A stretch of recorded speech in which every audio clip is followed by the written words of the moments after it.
Hello students, welcome to my IT tutorial. In this video, I solve the problem of similarity of triangle. This is part 4 and exercise 6.2 of NCERT. Students, आज की video में मैं आपको exercise 6.2 के कुछ सवाल बता रहा हूँ। तो नेक्स्ट वीडियो में मैंने क्वेश्चन नंबर 4 बताया था एक्सरसाइज 6.2 का, इसलिए आज मैं 5 से बताऊंगा आपको। देखिए क्वेश्चन नंबर 5 ये लिखा हुआ है आपके सामने में। देखिए क्वेश्चन नंबर 5 ये है। इन द फिगर, ये मतलब कि क्वेश्चन नंबर 5 है, एक्सरसाइज 6.2 का क्वेश्चन नंबर 5 है कि in the figure D E parallel O Q. देखिए इसमें ये डी ई जो है, आप डायग्राम देखिए, इस पर डी ई जो है ये इसके पैरेलल दिया हुआ ओ क्यू के, मतलब आपका ये डी ई जो है ये ओ क्यू के पैरेलल है and D F parallel O R. और इधर से देखिए आपका जो डी एफ है ये पैरेलल क्या है, ओ आर के पैरेलल है। तो सो डेट दिखाना है कि ई एफ जो है ये पैरेलल होगा क्यू आर के। स्टूडेंट्स इसके लिए देखेंगे क्या कि पहले आपको ट्रायंगल कि पी ओ क्यू लेके चलना है। चलिए हम लिखते हैं ट्रायंगल पी ओ क्यू। मैंने लिखा ट्रायंगल पी ओ क्यू।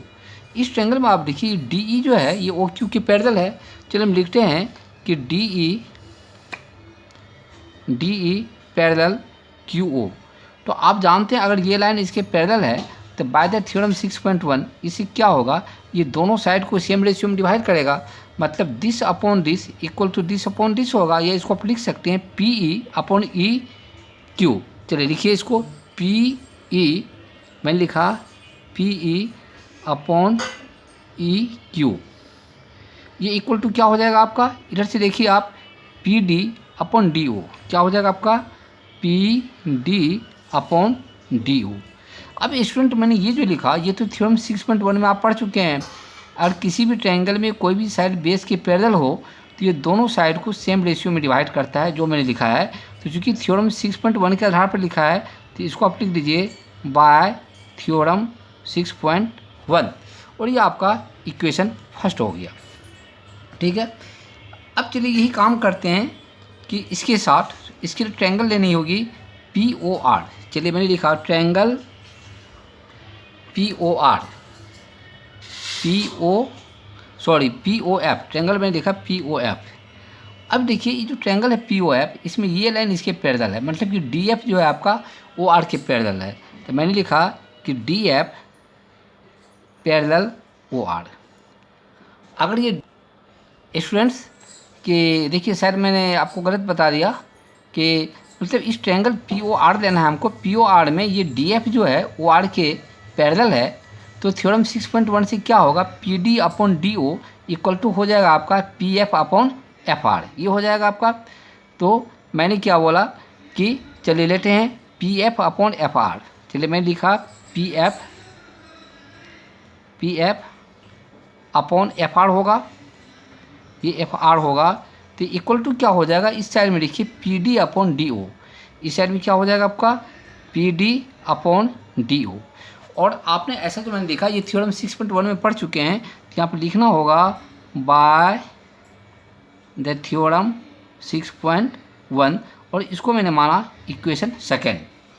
अब स्टूडेंट देखिए फर्स्ट और सेकेंड में, ये फर्स्ट और सेकेंड दोनों इक्वेशन का देखिए राइट साइड जो मैंने राइट साइड इसका ये फर्स्ट इक्वेशन का, सेकंड का राइट साइड ये, तो दोनों राइट साइड इक्वल है। तो अगर आप जानते हैं राइट साइड इक्वल है तो लेफ्ट साइड भी आपस में क्या होगा, इक्वल होगा। और लेकिन इसको इसके लिए आपको लिखना होगा यहाँ पे from equation first and equation second. तो इसका जो लेफ्ट साइड है P E upon E Q equal to क्या हो जाएगा आपका कि P F upon F R, P F upon F R. तो देखिए मेरा प्रूफ हो कि क्या हो गया, अभी मेरा प्रूफ हुआ है P E upon E Q equal to क्या हो गया P F upon F R. अब स्टूडेंट जानते हैं पूरे ट्रायंगल पी क्यू आर में ये दो साइड का रेशियो इक्वल होने का मतलब ही है कि ई एफ जो है ये क्यू आर के पैरेलल होगा। जब तक ई एफ क्यू आर के पैरेलल नहीं है तब तक ऐसा नहीं हो सकता है। इसलिए अगर मेरा ऐसा प्रूफ हुआ है तो इससे क्लियर है कि ये ई एफ जो है आपका ये पैरेलल हो जाएगा क्यू आर के। और आपको यही प्रूफ करना था। चलिए हैंड्स इट इज़ प्रूफ। यहाँ से ये क्या होता है तो प्रूव्ड हो जाता है। चलिए अब नेक्स्ट क्वेश्चन की ओर चलते हैं। स्टूडेंट्स, अब मैं एक्सरसाइज 6.2 का क्वेश्चन नंबर 6 बना रहा हूँ। इसके लिए देखिए डायग्राम आपके बगल में दी हुई है। इस डायग्राम में देखिए 2 ट्रायंगल है। फर्स्ट ट्रायंगल है आपका PQR। इस ट्रायंगल के अंदर वाले साइड में कोई पॉइंट O है तो O से P को मिलाया गया है, O से Q को मिलाया गया है, O से R को मिलाया गया है। और ये जो साइड है PO, इस पर एक पॉइंट A लिया गया है और QO पर पॉइंट B लिया गया है और OR पर पॉइंट C लिया गया है। चलिए हम इसको भी मिला देते हैं। जब मैंने इसको मिला दिया तो क्वेश्चन में दी हुई है यहाँ पर AB जो है आपका PQ के पैरेलल बन जाता है और AC जो है आपका PR के पैरेलल बन जाता है। तो इस कंडीशन में आपका प्रूफ करना है ये BC जो है ये आपका QR के पैरेलल होगा। चलिए इसके लिए हम क्या करते हैं, पहले ये ट्रायंगल लेके चलते हैं POQ। चलिए मैं लिया ट्रायंगल POQ, लिया मैंने ट्रायंगल लिया स्टूडेंट मैंने POQ। इस ट्रायंगल में देखिए ये लाइन तो इसके पैरेलल है, कहने का मतलब AB जो है PQ के पैरेलल है। इसमें आप देखते हैं ये आपका AB जो है ये पैरेलल क्या है PQ के। तो थ्योरम 6.1 से आप जानते हैं इस ratio of this and this equal to ratio of this side into this side. तो आप लिख सकते हैं देयरफॉर OA, लिखिए therefore OA upon AP, OA upon AP ये आपका क्या होगा इक्वल टू, इधर से हो जाएगा OB अपॉन BQ।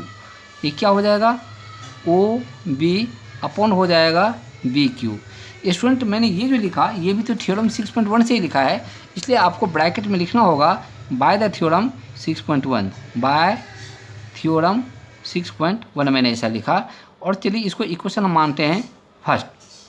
जैसा मैंने यहाँ लिया इसी तरीके से अब ट्रायंगल हमको लेनी होगी POR। चलिए लिखते हैं ट्रायंगल POR में। आप देखते हैं इस ट्रायंगल में ये जो आपका AC है ये PR के पैरेलल है। चलिए मैंने लिखा AC पैरेलल PR। अगर ये लाइन इसके पैरेलल है तो क्लियर है आपका OA अपॉन OP जो होगा, नहीं इधर से क्या होगा OC अपॉन OR के बराबर होगा। तो लिखते हैं OA therefore OA upon AP ये इक्वल क्या हो जाएगा इधर से OC अपॉन OR के इक्वल हो जाएगा। मैंने स्टूडेंट्स ये जो लिखा साइड का रेशियो इक्वल, ये भी तो थ्योरम 6.1 के कारण लिखा है, इसलिए आपको ब्रैकेट में यहाँ भी लिखना होगा बाय द थ्योरम 6.1, लिखना होगा बाय द थ्योरम 6.1 और इसको मानना होगा इक्वेशन सेकेंड। अब स्टूडेंट्स आप ये देखिए इक्वेशन फर्स्ट और सेकंड की कंपैरिजन कर रहे हैं। इसमें दोनों इक्वेशन का लेफ्ट साइड जो है इक्वल है और आप जानते हैं कि दो इक्वेशन की अगर लेफ्ट साइड इक्वल है तो इसका राइट साइड भी इक्वल होगा। लेकिन आपको लिखना होगा from equation first and second, from equation first and second. चलिए लेफ्ट साइड इक्वल है तो राइट साइड इक्वल लिखेंगे हम OB upon BQ equal to क्या हो जाएगा, इसका राइट साइड जो है आपका कि OC अपॉन हो जाएगा आपका CR। अब देखिए स्टूडेंट्स अगर PQR को देखा जाए नहीं तो ये साइड OB अपॉन BQ और OC अपॉन CR इक्वल होने का मतलब ही है ये तभी हो सकता है अगर BC जो है QR के पैरेलल हो, नहीं तो मेरा तो ये दोनों साइड का रेशियो इक्वल आ गया है। इसका मतलब है कि देयरफॉर ये तभी संभव है यदि BC आपका पैरेलल हो जाए QR के। अब देखिए ये हमको प्रूफ करना था BC पैरेलल QR के प्रूफ करना था, तो जो आपका प्रूफ करना है ये प्रूफ हो गया है। अब इसको इजीली लिख दीजिए hands it is proofed. Student चलिए हम नेक्स्ट क्वेश्चन 7 की ओर चलते हैं। स्टूडेंट्स अब मैं एक्सरसाइज 6.2 का क्वेश्चन नंबर 7 बता रहा हूँ। देखिए क्वेश्चन नंबर 7 लिखा हुआ है, ये NCERT के क्वेश्चन है। ये क्वेश्चन आपके सामने में लिखा हुआ है। इस क्वेश्चन में दिया हुआ है ट्रायंगल ABC में AB का मिड पॉइंट क्या है P है और P से एक लाइन ड्रॉ करते हैं PQ, जहाँ की PQ जो BC के पैरेलल है। अगर P से PQ BC के पैरेलल ड्रॉ की जाती है तो ये लाइन जो है AC को Q पर कट करती है, तो आपको प्रूव करना है Q AC का मिड पॉइंट होगा। कहने का मतलब अगर ए बी का मिड पॉइंट पी है तो ए सी का मिड पॉइंट क्या होगा, क्यू होगा, जो यहाँ पर मैंने लिख भी दिया है, Q is the mid point of A C. आपको क्वेश्चन समझ में आ गया होगा कि अगर ए बी की मिड पॉइंट पी से एक लाइन ड्रॉ की जाती है जो कि बेस बी सी के पैरेलल है, तो इस केस में क्यू जो है ए सी का मिड पॉइंट होगा। चलिए इसको प्रूव करते हैं। स्टूडेंट्स आप जानते हैं अगर ये लाइन पी क्यू यहाँ भी दिया हुआ है, ये पी क्यू जो है ये पैरेलल है कि बी सी के, अगर पी क्यू बी सी के पैरेलल है तो इस साइड का रेशियो इस साइड का रेशियो बराबर होगा। तो हम लिखेंगे कि A P upon P B equal to क्या होगा आपका इधर से ए क्यू अपॉन क्या होगा क्यू सी। जैसा कि आपने थ्योरम 6.1 में पढ़ा है, इसलिए चलिए यहाँ पर लिख दीजिए बाय थ्योरम 6.1। अब स्टूडेंट देखिए क्योंकि P2 मिड पॉइंट है तो इसका मतलब AP और AQ तो इक्वल है। अगर ये दोनों इक्वल है तो इसको आप कट कर सकते हैं, तो कट कर देंगे तो 1/1 आ जाएगा। तो देयरफॉर आप यहाँ पर लिख सकते हैं तो 1/1 इक्वल टू क्या हो गया AQ अपॉन क्या हो जाएगा QC। चलिए अब इसको क्रॉस मल्टीप्लाई करते हैं तो AQ को 1 से मल्टीप्लाई किया AQ हो गया, इक्वल टू QC को 1 से मल्टीप्लाई किया QC आ गया। अब स्टूडेंट देखिए मैंने प्रूव कर दिया AQ इक्वल टू QC। अगर AQ और QC आपस में इक्वल है तो इसका मतलब ये होता है Q जो है AC का मिड पॉइंट होगा। फिर अब लिख देते हैं therefore Q is the mid point, Q is the mid point of AC। और यहाँ से आपका ये प्रूफ हो जाता है, लिख दीजिए हैंस इट इज प्रूफ। चलिए स्टूडेंट अब क्वेश्चन नंबर 8 की ओर चलते हैं। स्टूडेंट्स अब देखिए इसी एक्सरसाइज का मतलब कि क्वेश्चन नंबर 8 माने एक्सरसाइज जो 6.2 है इसका नाम क्वेश्चन नंबर मैं 8 बता रहा हूँ। इस क्वेश्चन में दी हुई है एक ट्रायंगल ABC दी हुई है, यहाँ पर AB का मिड पॉइंट D दिया हुआ है और AC का मिड पॉइंट E दिया हुआ है, और आपको बताना है इस दोनों मिड पॉइंट को मिलाने वाले जो लाइन DE है ये BC के पैरेलल होगा। इसलिए मैंने यहाँ पे लिखा है prove that DE parallel BC। Students देखिए क्वेश्चन तो काफ़ी इजी है, लेकिन इस क्वेश्चन में थोड़ा सा ये ध्यान देना है कि इसका लिखने का सही तरीका क्या होनी चाहिए। तो चलिए हम इसको सॉल्व करते हैं। आप जानते हैं कि थ्योरम 6.1 से अगर DE इसके पैरेलल है तो इसका रेशियो आपस में क्या होगा इक्वल होगा नहीं, तो हम इसको ऐसा करेंगे। चलिए ऐसा लेके चलते हैं AD अपॉन DB। चलिए ऐसा लेके चलते हैं AD अपॉन मैंने लिखा DB, और आपको ये मालूम है AD और DB इक्वल है क्योंकि D is the mid point of the AB। अगर दोनों इक्वल है तो मैंने AD तो यहाँ पर लिखा है और नीचे में जो DB है तो DB के बदला में भी मैं AD लिख देता हूँ क्योंकि दोनों साइड इक्वल है। अगर ऊपर नीचे दोनों इक्वल है तो कट के इसको 1 लिख सकते हैं कट करके। तो चलिए कि देयरफॉर क्या हो गया आपका कि AD upon DB equal to क्या हो गया 1, और इसको मानते हैं इक्वेशन फर्स्ट। इसको माना मैंने इक्वेशन फर्स्ट। इसी तरीके से अब चलिए राइट साइड में लेके चलते AE अपॉन EC को। इट लेफ्ट साइड था AB और राइट साइड में जो AC है इसको लेके चलते हैं। यहाँ भी मैंने लिखा कि AE यहाँ भी मैंने लिखा AE upon EC, AE upon EC। तो अब ये AE है और अब जानते हैं AE और AC आपस में इक्वल है, इसलिए EC के बदले में मैंने क्या लिखा AE लिखा जा सकता है क्योंकि दोनों साइड इक्वल है। इसको भी कट करके मैं कट कर दिया, ये 1 आ गया। तो देयरफॉर क्या आ गया AE upon EC equal to क्या हो जाएगा 1। इसको मैंने माना इक्वेशन 2।